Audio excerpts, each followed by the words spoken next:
नमस्कार दोस्तों, कैसे हैं आप। आयुर्वेद विद्यापीठ में मैं वैद्य जागृत पटेल एमडी आयुर्वेदिक आयुर्वेद चिकित्सक हूँ और साथ में आयुर्वेद के छात्रों को पढ़ने में सहूलियत हो, आयुर्वेद इजीली समझ पाए।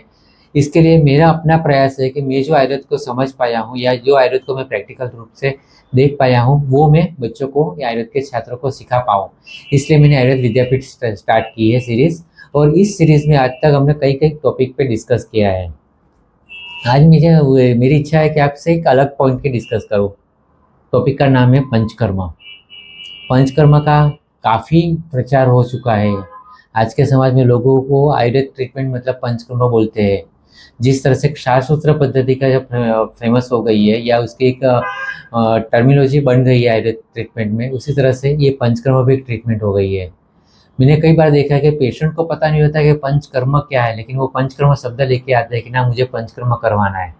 लेकिन वाकई में क्या कर्म करवाना है वो पता नहीं होता, लेकिन सिर्फ वो पंचकर्म बोल शब्द लेके आते हैं कि ना पंचकर्म कराओ, मेरी बीमारी ठीक हो जाएगी। तो उस तरह से तो बेसिकली आयुर्वेद में हम काफ़ी चीज़ पढ़ते हैं पंचकर्म के बारे में कि पंचकर्म क्या है, कौन से कर्म है, कौन से व्यक्ति को कराना है, कौन से व्यक्ति को नहीं कराना है, किस तरह से उसकी विधि है, वो सब आयुर्वेद में हमने पढ़ा है और हम जानते हैं। लेकिन आज मुझे पंचकर्म के बारे में कुछ अलग बात करनी है।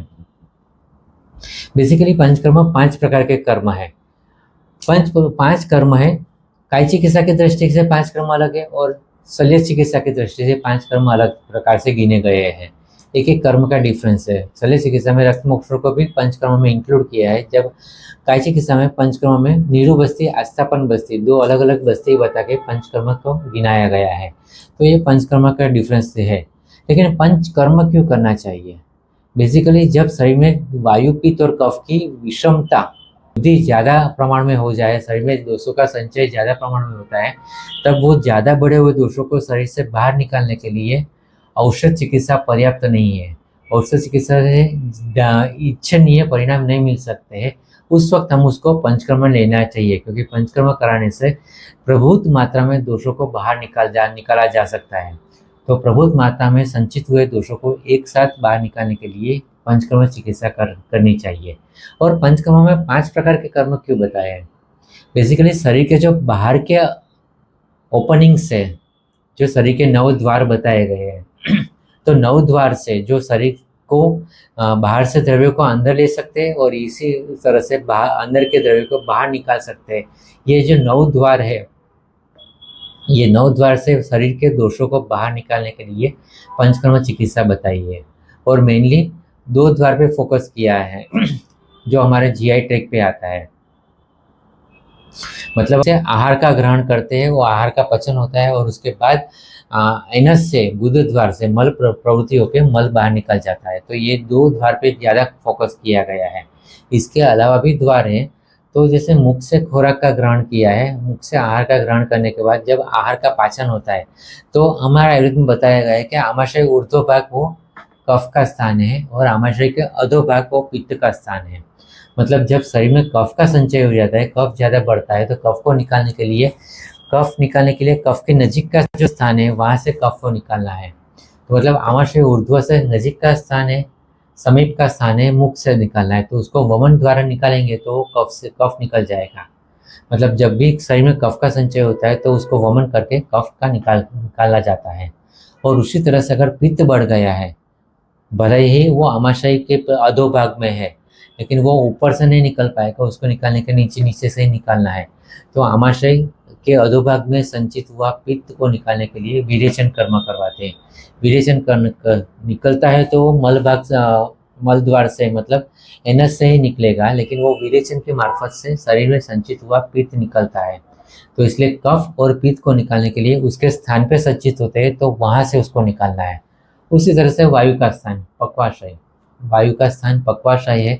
और जब वायु बढ़ता है तो उसको निकालने के लिए पक्वाशय से ही वायु को निकाला जा सकता है।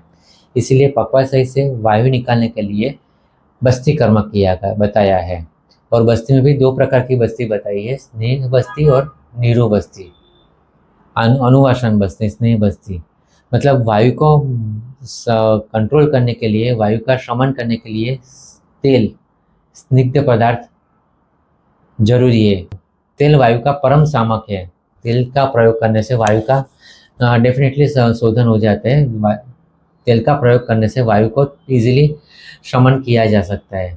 तो हम उसके लिए स्नेह बस्ती का प्रयोग करते हैं, जिससे स्नेह बस्ती देने से वायु की रुक्षता का शमन हो जाता है। उसी तरह से वायु के जो गुण है, रुक्ष, लघु, शीतल, खरस, सूक्ष्म, चल, ये सभी गुणों का तेल से शमन हो जाता है। इसलिए स्नेह बस्ती अनुवासन बस्ती दी गई है, जिससे अनुवासन बस्ती के प्रयोग से शरीर में से वायु का निर्वहन किया जा सकता है। लेकिन कभी कभार पक्वाशय में ज़्यादा मात्रा में दोषों का संचय होता है, तो उसको निकालने के लिए नीरू बस्ती का भी जरूरत पड़ता है।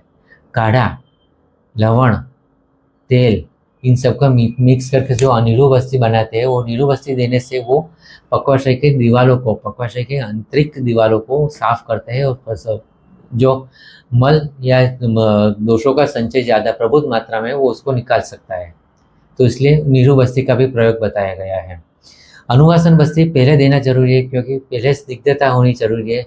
स्निग्धता होने के बाद फिर आप नीरू बस्ती देके वहाँ पे लेखन कर्म करो तो चलेगा। इसलिए पहले जब भी हम अनुवासन और नीरू बस्ती का कर्म काल या योग बस्ती का प्रयोग करते हैं, तो उसमें पहले अनुवासन बस्ती देने के लिए बोला गया है कि पहले अनुवासन बस्ती दो, पहले वहाँ पे स्नेहन होगा, वायु का संवहन होगा, फिर नीरू बस्ती देके वहाँ से अंतरों को, पक्वाशय को साफ करना है। तो इसलिए नजीक के भाग से दोषों को निकालने के लिए ये वमन, विरेचन और अनुवासन बस्ती, नीरू बस्ती का प्रयोग बताया गया है। इसीलिए एक स्थान है, एक द्वार है ये नासा का।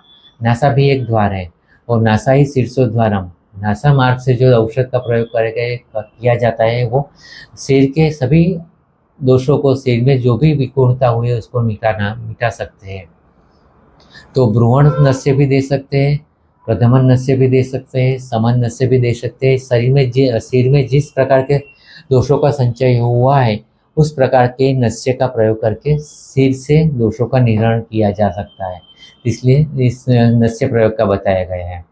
उसी तरह से रक्त मोक्षण, शरीर के जिस भाग में रक्त की दृष्टि ज़्यादा है, जहाँ पे रक्त की दृष्टि का संचय या फिर वहाँ खवे गुणीय ज़्यादा बताया गया है। जैसा स्किन प्रॉब्लम है, इस भाग में स्किन ज़्यादा विगुण हुई है, तो यहाँ पे रक्त मोक्षण करना है। उस तरह से नजीक के भाग से दोषों का निवारण करने के लिए ये पंचकर्म बताया गया है। और एक बात अलग है,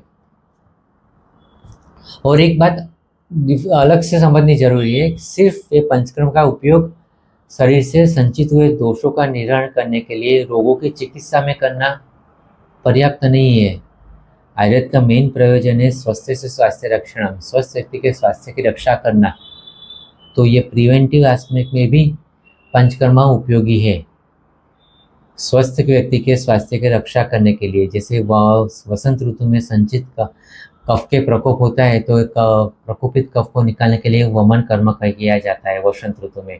उसी तरह से शरद ऋतु में संचित प्रकोपित पित्त का निवारण करने के लिए विरेचन कर्म करवाते हैं। तो ये स्वास्थ्य से स्वास्थ्य रक्षण के प्रयोजन से है। उसी तरह से शरीर में ज़्यादातर बीमारियां वायु के कारण होती है। वायु के 80 प्रकार के नानात्मक विकार बताए गए हैं, और उसी तरह से आयुर्वेद में बताया गया है कफम पंगु, पित्तम पंगु, पंगवो मल धातव, वायुना यत्र नियंते तत्र वर्षन्ति मेघवत्। मतलब शरीर में 3 दोष, वायु, पित्त और कफ में वायु बलवान है। वायु नानात्मक विकार के रूप में 80 प्रकार के विकार करता है, और उसी तरह से कफ और पित्त को भी दूषित करके, या कफ और पित्त को भी शरीर में घुमा के विकार उत्पन्न करता है। तो स्वस्थ रहने के लिए वायु पे कंट्रोल करना जरूरी है। तो हम आयुर्वेद में जो बताई गई बस्ती चिकित्सा, मात्रा बस्ती है या अनुवासन बस्ती है या फिर मधुतैलिक बस्ती है या फिर युक्त रथ बस्ती है, इन सभी बस्ती का प्रयोग करके स्वास्थ्य से स्वास्थ्य रक्षण इस एस्पेक्ट पे काम कर सकते हैं। मतलब व्यक्ति को स्वस्थ अपने हेल्थ मेंटेन करने के लिए भी ये बस्ती का प्रयोग हम कर सकते हैं। तो बस्ती चिकित्सा या पंचकर्म चिकित्सा प्रिवेंटिव एस्पेक्ट पे भी काम करती है और क्यूरेटिव एस्पेक्ट पे भी काम करती है। तो इसलिए हमें, मेरा सुझाव है कि हर व्यक्ति को पंचकर्म जानना जरूरी है कि पंचकर्म चिकित्सा क्या है और उसका प्रैक्टिकल यूज किस तरह से कर सकते हैं। प्रिवेंटिव एस्पेक्ट के लिए जब शरीर में ऋतु के उस अनुसार जब शरीर में वायु पित्त कफ का प्रकोप होता है, तब उस सारे प्रिवेंटिव एस्पेक्ट पे कर सकते हैं। उसी तरह से आपकी आयु के मुताबिक, आप युवावस्था में पित्त का प्रकोप ज़्यादा होता है तो उस युवावस्था में आप विरेचन कर्म ज़्यादा कर सकते हैं। उसी तरह से वृद्धावस्था में शरीर में वायु बढ़ी हुई वायु को कंट्रोल करने के लिए भी आप बस्ती का प्रयोग कर सकते हैं। इसलिए प्रिवेंटिव एस्पेक्ट में भी आप कर्म कर सकते हैं। और उसके अलावा आयुर्वेद ने एक और चिकित्सा बताई है, रसायन चिकित्सा। रसायन चिकित्सा में जो आप औषध प्रयोग करते हैं उसका शरीर में ज़्यादा प्रभाव पड़े, उसके लिए भी आपको पहले विरेचन का संशोधन कर्म करके, पंचकर्म करके शरीर को शुद्ध करना है, शरीर की धातु और दोषों को स्वस्थ करना है, और उसके बाद आप रसायन चिकित्सा का प्रयोग करेंगे तो उसका इफेक्ट ज़्यादा आएगा। तो इसलिए पंचकर्म चिकित्सा जाननी जरूरी है। दोस्तों, आज के वीडियो में इतना ही। ये वीडियो आपको कैसा लगा मुझे ज़रूर बताइए, और आपके मन में वो कोई टॉपिक है जिस पे आप चाहते हैं कि मैं इस पे डिस्कशन करूं तो मुझे कमेंट में ज़रूर बताइए। और साथ में मेरे चैनल को लाइक कीजिए, सब्सक्राइब कीजिए और अपने दोस्तों के साथ शेयर कीजिए। धन्यवाद।